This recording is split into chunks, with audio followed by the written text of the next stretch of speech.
But I think what happens when women are walking around and they feel sweaty and things like that, they think they must not be clean.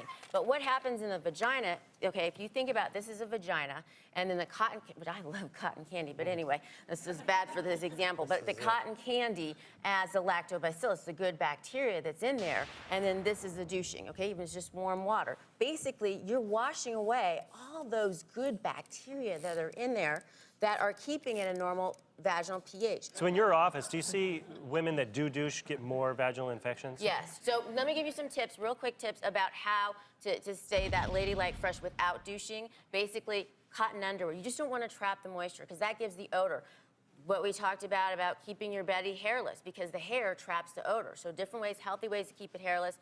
Cotton underwear, loose-fitting clothing. Don't wear tight-fitting clothing. It keeps that moisture in because you have to think of the vagina sort of like an armpit, is the hair and the odor because it has sweat glands. And it's those sweat glands is what's causing you to not feel fresh. It's not what's going on inside. And making sure when you exercise, you've had a lot of activity, that you shower and then you dry off before you put your clothing so the moisture doesn't get socked in there. And this is a silly question, just but get you out of the mentioned cycle.